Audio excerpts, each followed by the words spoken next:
চট্টগ্রামের সলিমপুরে অবৈধভাবে তেল মজুদের বিরুদ্ধে বিশেষ অভিযান চলছে। সেখানকার সিটিএ আবাসিক গেট সংলগ্ন এলাকা থেকে বিস্তারিত জানাতে যুক্ত হচ্ছেন চট্টগ্রাম প্রতিনিধি মনিরুল ইসলাম পারভেজ। পারভেজ, এই মুহূর্তে কজনকে ধরা হয়েছে বা কি পরিমাণ তেল মজুদ করা হয়েছে, আমাদের মজুদ তেল পাওয়া গেছে, আমাদের একটু বিস্তারিত জানাবেন। জানিয়ে রাখি, জেলা প্রশাসনের উদ্যোগে এই পর্যন্ত 98টি অভিযান হয়েছে এবং 4.5 লাখ টাকার মতো প্রায় জরিমানা করা হয়েছে, 20টি মামলা হয়েছে।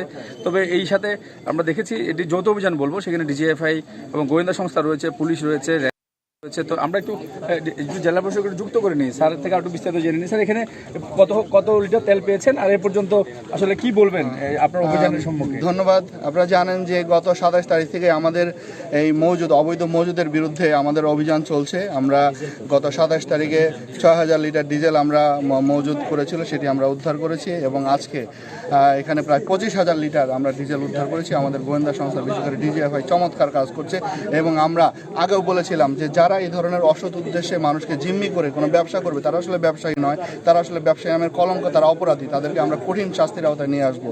আমরা এটা কোনোভাবেই হতে দেবো না। আর একটি কথা বলতে চাই যে সাধারণ মানুষ, বিশেষ করে বাইকার ভাইরা যারা আছেন, আমাদের কাছে প্রচুর পরিমাণে অকটেন মজুদ আছে। আপনারা কোনোভাবে আতঙ্কিত হবেন না। আমাদেরকে স্বাভাবিকভাবে আমাদের তেলগুলো আপনারা নিয়ে যান। আমরা অধিক তেল নেবেন না। আপনারা যদি অধিক তেল নিয়ে থাকেন তাহলে সেখানেও আমরা নক করব। সুতরাং আমাদেরকে আমাদের স্বাভাবিক কার্যক্রম করতে দেন, আমরা আপনাদের সহায়তা করবো, আপনাদের পাশে আছি আমরা সবসময়। স্যার, এই সর্বশেষ জাহাজের কথা একটু বলুন।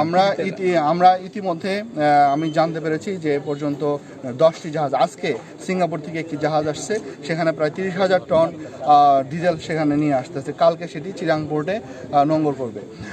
এর পাশাপাশি আমরা দেখেছি যে গত 2 দিনে 2টি জাহাজ থেকে তেল খালাস হচ্ছে। সুতরাং এই মাসে কিন্তু প্রায় 10টির মতো জাহাজ এসেছে, তেল আসতেছে।